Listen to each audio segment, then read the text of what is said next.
저는 어렸을 적에 우리 부모님에게 종종 듣던 말이 있습니다. 여러 가지가 있었는데요. 그 중에 하나가 뜸 좀 그만 들이라라는 말이었습니다. 지금은 그렇지 않은데 제가 어렸을 적에는 생각을 해보면 정말 뜸을 많이 들였던 것 같아요. 아직도 기억이 생생한데요. 아침에 일어나서 학교 갈 준비를 해야 되잖아요. 근데 아침에 여유 있게 준비를 하고 갔던 적이 제 기억으로는 거의 없었던 것 같습니다. 학교에 거의 그 last minute이 돼서야 도착하곤 했었습니다. 또 예를 들어서 공부를 하려면 이제 방으로 들어가야 되는데 이 방으로 들어가기까지 얼마나 오랜 시간이 걸리든지 뭐 세워라 내워라 그런 말 있잖아요. 참 오래 걸렸습니다. 이 초등학교 때는 이 아파트 놀이터에서 놀고 있으면 저희 집이 아파트 3층이었거든요. 그러니까 어머니가 창문을 딱 열고 창민아 밥 먹어 이렇게 빨리 와 이렇게 부르곤 했어요. 근데 제가 빨리 갔겠습니까? 놀이터 얼마나 좋아요. 여기 있는 것이 좋사오니 하면서 뜸을 많이 들였습니다. 근데 왜 이렇게 뜸을 들였나 제가 생각을 해보니까 때로는 하기 싫은 것들 있잖아요. 그러니까 그런 것 때문에 였던 것도 같고 또 제 몸이 좀 느릿느릿했던 것도 이유가 있었던 것 같습니다. 별로 좋은 것은 아니죠.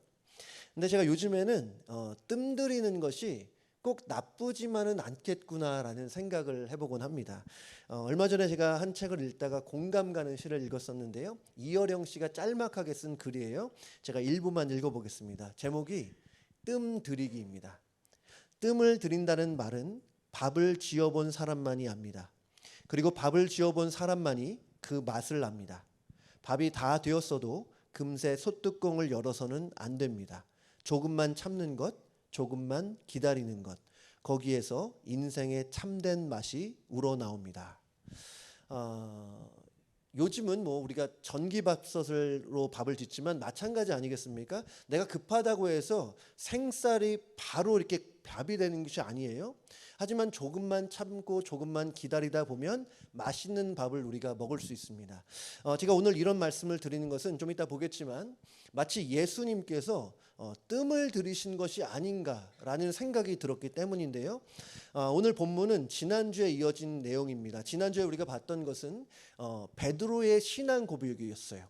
주는 그리스도시요 살아계신 하나님의 아들이시니이다. 예수님께서 베드로의 신앙 고백을 들으시고 나서 그 고백 위에 교회를 세우시겠다고 말씀하셨어요. 그리고 천국 열쇠를 주시겠다는 약속도 주셨는데 그리고 나서 오늘 본문이 이어집니다.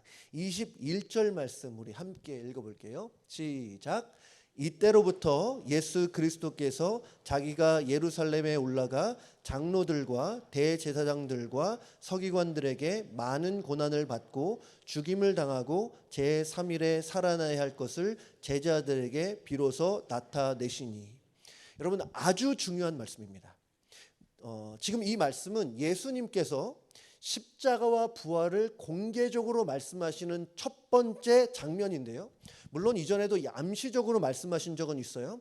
하지만 이렇게 십자가와 부활을 공개적으로 명확하게 말씀하시는 것은 이번이 처음입니다.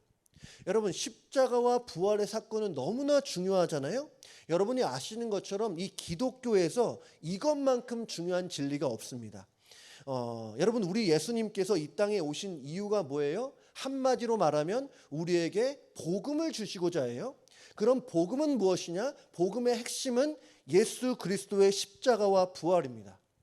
그러니까 방금 읽은 말씀은 예수님께서 하신 핵심 중에 핵심 사역을 말하는 것이고 기독교에서 가장 중요한 진리를 말씀하고 계신 거예요. 아무리 강조해도 지나치지 않습니다. 근데 예수님이 이 중요한 말씀을 세상의 전면에 등장하시자마자 하셨나?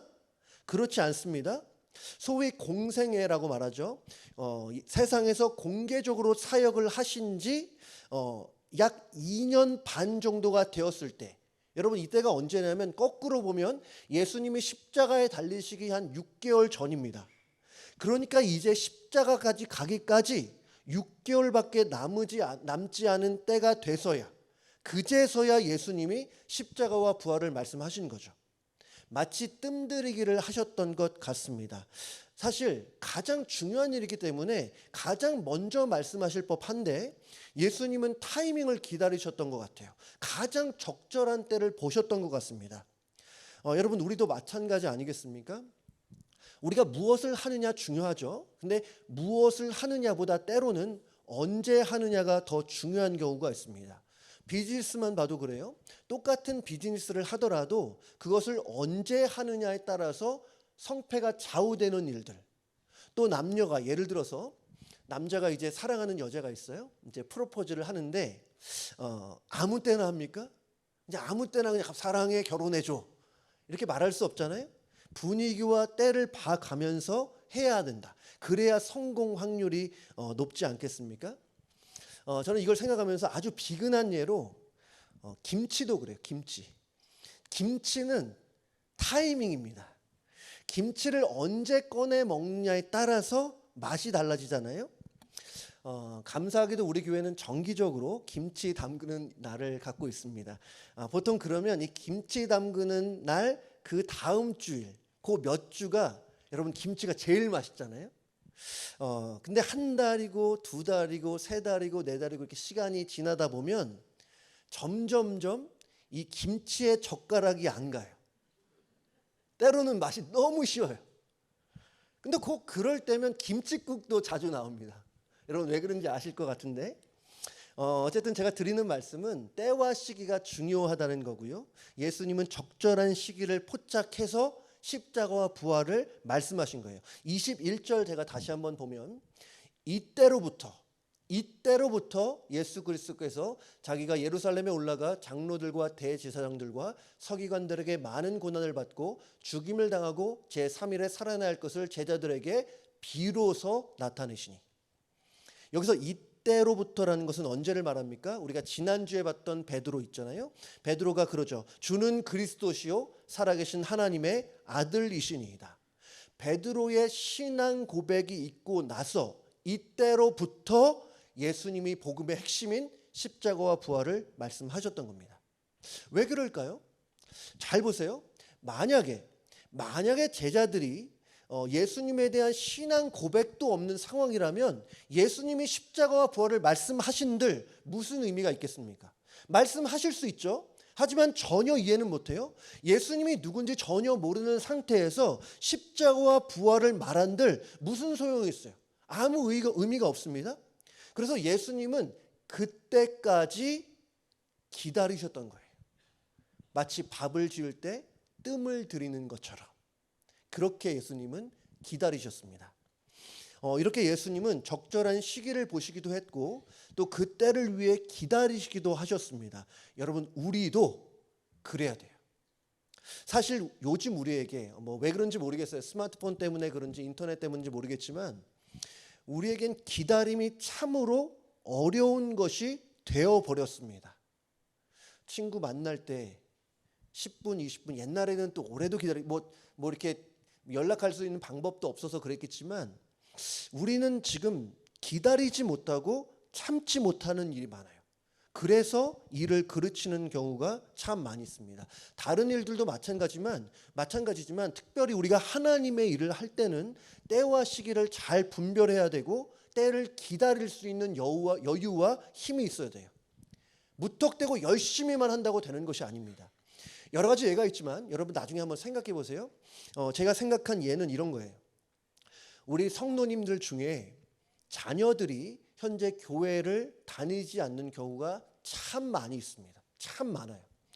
그 자녀들이 빨리 돌아왔으면 하는 그런 마음 많이 갖고 계신데 너무나 고마운 마음이고 귀한 마음이에요. 그렇다고 해서 좀 빨리 교회 좀 다녀, 빨리 와 이렇게 여러분 닥달하고 잔소리 한다고 해서 교회로 돌아오는 게 아니잖아요.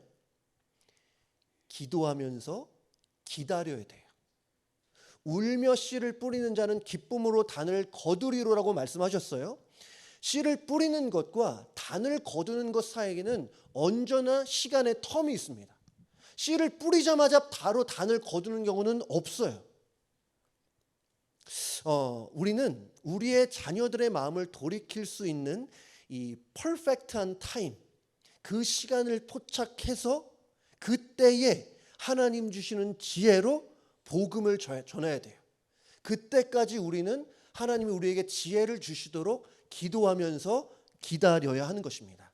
여러분, 그럴 때 여러분의 가정에 자녀와 가족이 주님 앞에 돌아오는 은혜가 있기를 주님의 이름으로 축복합니다. 여러분, 우리는 때를 분별할 수 있어야 되고 그 적절한 시간까지, 그 순간까지 기다릴 수 있는 여유와 힘이 있어야 돼요. 오늘 예수님께서 가장 중요한 복음의 핵심 십자가와 부활을 말씀하셨는데요. 그 이후에 참으로 황당한 상황이 연출됩니다. 베드로가 이렇게 말해요. 16장 22절에 베드로가 예수를 붙들고 항변하여 이르되 주여 그리 마옵소서, 이 일이 결코 주께 미치지 아니하리이다. 여러분, 이 뉘앙스를 잘 보셔야 돼요. 베드로가 이렇게 말한 것이 아니에요. 예수님 어떻게 해요? 그렇게 하시면 안 되지 않을까요? 예수님께 그렇게 어려운 일이 있어서는 정말 안 되실 것 같은데. 이렇게 차분하고 공손하게 말한 것이 아니었습니다. 지난 부흥회 때도 우리 목사님이 말씀하셨던 걸로 기억을 하는데요. 영어 성경을 보면 베드로가 항변했다고 할 때 이것을 영어 성경에서는 rebuke라고 해요. 꾸짖었다. 근데 생각해 보세요. 지금 누가 누구에게 꾸짖고 있습니까? 베드로가 예수님을 꾸짖고 있어요. 전 이 부분을 묵상하면서 정말 그 생각이 자꾸 났어요. 어디 감히? 우리 옛날에 자녀들한테 그러면 어디 감히? 정말 이게 적절한 말 아닙니까? 지금 베드로는 너무나 무례한 거예요. 본인이 바로 직전에 고백했던 것처럼 예수님은 하나님이시고 예수님이 유일한 구원자이신데 그분을 꾸짖는다고요? 제가 이번에 새번역 성경을 찾아보니까 뉘앙스를 살려서 이렇게 번역했어요. 예수님께 대들었다. 대들었대요. 대들었다. 너무 심각하지 않습니까? 지금 다른 제자들도 다 보고 있는 상황에서 베드로가 감히 예수님께 꾸짖고 예수님께 대들고 있는 상황이에요. 이 말을 예수님이 듣고 베드로를 향해 말씀하십니다. 23절에 예수께서 돌이키시며 베드로에게 이르시되 사탄아 내 뒤로 물러가라. 너는 나를 넘어지게 하는 자로다. 내가 하나님의 일을 생각하지 아니하고 도리어 사람의 일을 생각하는도다 하시고, 예수님이 베드로에게 사탄아 라고 하시는데 이거 너무 심한 말 아닌가라는 생각이 들 수도 있는데요. 왜 이렇게까지 말씀하셔야 했는가 좀 이따가 보도록 하고요. 저는 오늘 이 베드로의 말과 예수님의 반응을 보면서 사실 정신이 번쩍 들었습니다. 베드로의 모습을 보세요. 예수님의 말씀을 문자 그대로 본다면 지금 똑같은 사람이 똑같은 장소에서 제자도 됐다가 사탄도 된 거예요. 베드로는 참으로 빛나는 신앙 고백을 해서 칭찬을 받기도 했고 또 천국 열쇠까지 약속받았는데 얼마 지나지도 않았을 거예요. 지금 똑같은 장소에서 예수님이 사탄아 물러가라 이런 말을 듣는 당사자가 돼버렸어요.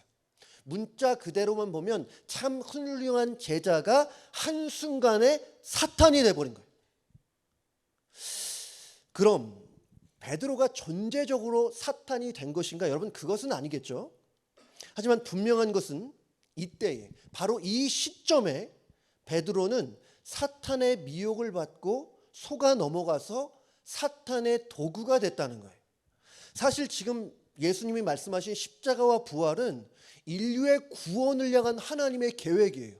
죄인을 구원하시고자 하나님이 가지고 계셨던 계획입니다. 그런데 그 계획과 일을 지금 베드로가 반대하고 나선 거예요. 베드로는 지금 하나님의 뜻과 정면으로 배치되는 일을 하고 있었던 것이죠. 이 사실을 생각할 때 저는 저와 여러분이 영적인 경각심을 가져야 된다는 생각을 가져봤습니다. 그리스도인이라는 이름을 갖고 있다고 해도 제자라는 이름, 하나님의 자녀, 또 목사, 장로, 권사, 집사라는 직분을 갖고 있지만 사탄에게 속아 넘어갈 수 있고 나도 모르게 하나님의 뜻과 전혀 반대되는 말과 행동을 할 수 있다. 베드로를 보니까 그렇더라고요. 베드로를 보니까 여러분, 우리는 늘 깨어 있어야 할 줄로 믿습니다. 말씀을 통해서 하나님의 뜻을 분별해야 되고, 우리의 기도 생활을 통해서 영적인 민감성을 유지해야 돼요.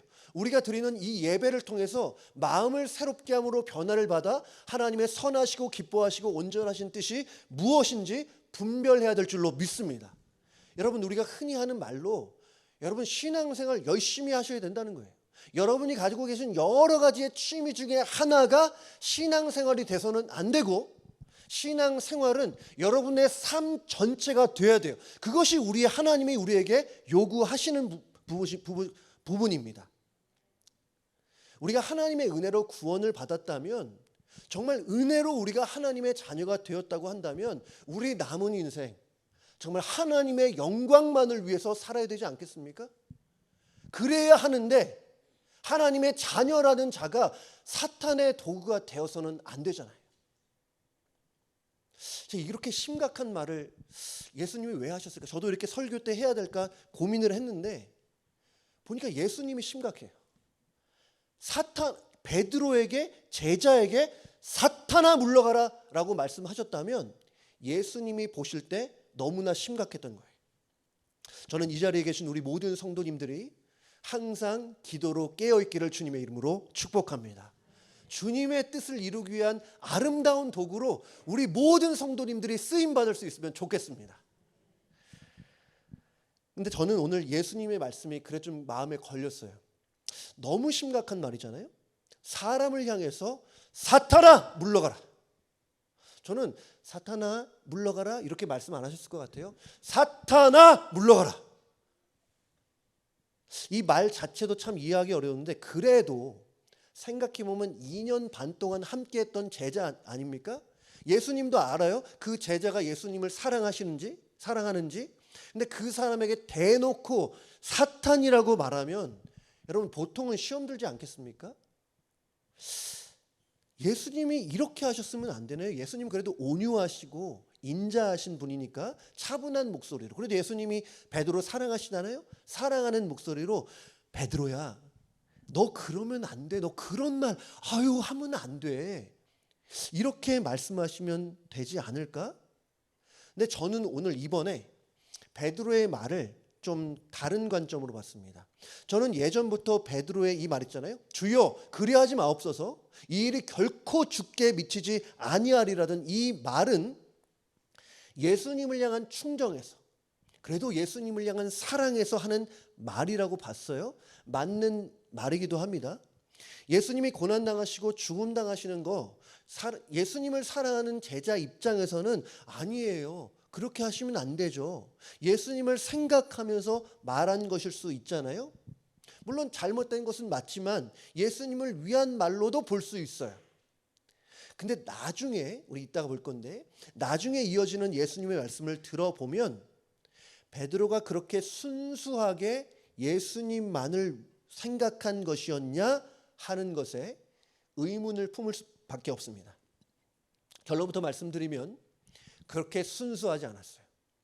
예수님을 위한 마음이 전혀 없다고 말할 수는 없지만 베드로는 사실 베드로 자신을 위해서 그런 말을 했던 거예요. 여러분 참 재밌는 게 뭔지 아세요? 예수님이 오늘 자신의 죽음과 부활에 대해서 처음으로 말씀을 하셨는데, 여러분 마태복음을 쭉 보시면 예수님이 오늘을 기점으로 해서 두 번째, 세 번째 말씀하시는데, 그 세 번째 마지막으로 말씀하셨을 때에 그 후에 제자들이 어떻게 반응했냐? 마태복음 20장 보면 나오는데요. 보통 우리가 상식적으로 생각을 해보면 예수님이 십자가와 부활을 세 번씩이나 말씀하셨으니 거기에 대해서 물을 만도 하잖아요. 묻지 않아요. 왜요? 궁금하지 않으니까.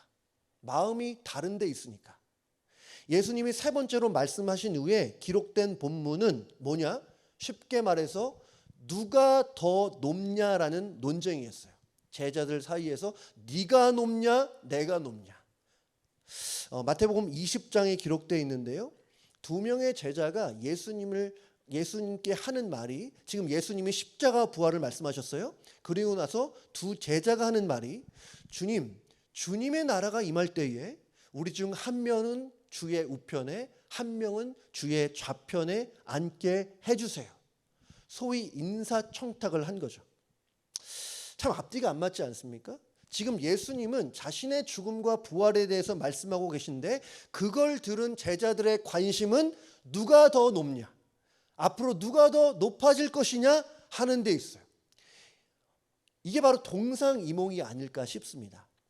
그러면 원래 제자들은 그런 마음이 아니었는데 갑자기 돌변해서 이렇게 말한 걸까? 여러분, 그렇지 않아요? 모든 제자들의 관심은 처음부터 누가 더 높아지느냐에 있었습니다. 그리고 오늘 본문에 나오는 베드로도 예외는 아니었다고 생각합니다. 그러니까 이렇게 보자면 베드로 입장에서는 예수님이 잘 돼야 나도 잘 되는 거예요. 예수님이 높아지면 높아질수록 나도 높아지는 거예요. 예수님이 강력한 나라를 건설해서 아주 높은 곳에 앉으셔야 나도 성공하는 것입니다. 베드로가 만약에 이런 마음이었다면 맞다고 생각하는데, 오늘 베드로의 이 말이 전혀 다르게 들립니다. 오늘 22절 말씀 다시 보면요, 베드로가 예수를 붙들고 항변하여 이르되 주여 그리하지 마옵소서, 이 일이 결코 죽게 미치지 아니하리이다. 예수님을 위한 마음이 전혀 없다고 말씀할 수는 없겠지만 그의 주된 관심은 예수님이 아니라 자기 자신에게 있었습니다. 베드로의 마음을 가득 채운 것은 하나님의 나라가 아니었어요. 나의 꿈이었고 나의 기대였고 나의 욕망, 나의 욕심이었어요. 그냥 자기 자신으로 꽉 차 있어요. 예수로 가득 찬 것이 아니라 full of myself, 그냥 나로 그냥 가득 채워져 있는 거예요. 저는 베드로가 이런 마음 상태였기 때문에 예수님이 이어서 이런 말씀을 하셨다고 생각합니다. 16장 24절 말씀인데요, 우리 같이 읽겠습니다. 시작. 이에 예수께서 제자들에게 이르시되 누구든지 나를 따라오려거든 자기를 부인하고 자기 십자가를 지고 나를 따를 것이니라. 예수님은 베드로에게 두 가지 말씀하셨던, 나를 따라오려거든 첫 번째 자기를 부인하라, 두 번째 자기 십자가를 지라. 근데 이것을 우리가 두 가지로 볼 수도 있겠지만 두 가지가 아주 긴밀하게 연결되어 있는데 하나의 공통된 주제를 내포하고 있어요. 그것이 무엇이냐? 죽음이에요. 죽음. 하나씩 간단하게 보면, 여기서 자기를 부인하고 할 때 이 자기라는 것은 건강한 자아를 말하는 것은 아닐 것입니다. 부패한 자아예요. 타락한 자아예요. 죄를 즐거워하고 죄를 갈망하고 죄를 실행하는, 예를 들어서 남보다 높아지려는 욕구. 제자들이 서로에게 누가 더 높냐 논쟁까지 벌였다고 했잖아요. 우리에게도 드러날 수도 있고 드러나지 않을 수 있지만 남보다 높아지려는 마음, 남보다 더 잘 살고 남보다 더 성공하고 싶은 마음이, 그 욕구가 있을 수 있습니다. 또한 예를 들자면 우리 인정받으려는 욕구 있잖아요. 그죠? 내가 이 정도 했으면 나 인정해 줘야지. 이런 인정 욕구가 우리 모두에게 어느 정도 있지만 이것이 죄로 물든 경우가 얼마나 많은지 몰라요.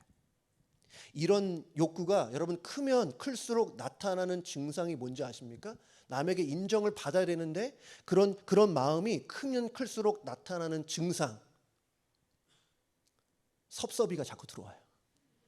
자꾸 섭섭해. 자꾸 한 번이 아니야. 그냥 계속 섭섭해. 계속 저 사람의 저 말을 왜 했지? 계속 묵상하는 거예요. 계속 섭섭해요. 여러분, 자기를 부인하라는 것은 이런 류의 자기의 욕망, 자기의 욕심을 끝장내야 한다는 것을 말합니다. 여러분, 우리는 본성상 자기 자랑, 자기 주장은 너무나 쉽게 할 수 있어요. 하지만 자기 부인은 너무나 어려워요. 아니, 불가능할 정도예요. 근데 가능한 방법이 있습니다. 이어지는 말씀처럼 자기 십자가 십자가를 지는 거예요. 그럼 자기 십자가를 지는 것은 무엇이냐? 십자가를 등에만 지고 그냥 걸어가라는 의미겠습니까? 여러분 그렇지 않겠죠? 결국에는 뭐예요? 자기의 십자가에서 죽으라는 거죠. 죽어야 한다. 죽어야 한다. 본 회퍼가 이런 얘기를 했습니다. 하나님이 우리를 십자가로 부르실 때는 우리에게 와서 죽으라고 하는 것이다. 그냥 십자가는 우리가 바라봐야 할 대상이기도 하지만 우리가 가서 죽어야 하는 자리이기도 한 것입니다. 십자가에 달리신 예수 안에서 나도 죽어야 한다는 것. 나의 부패한 자아에 대해서 마치 장례식을 치른 것처럼 철저하게 죽어야 한다는 것입니다. 죽어야 돼요. 그래서 종합을 하면 자기를 부인하고 자기 십자가를 지고 나를 따르라는 말씀은 나의 부패한 자아가, 성경에서는 이 부패한 자를 옛자, 옛사람이라고도 표현하는데 그것이 십자가에서 죽어야 한다는 것입니다. 이것을 바울은 자신의 언어로 이렇게 풀어서 말해요.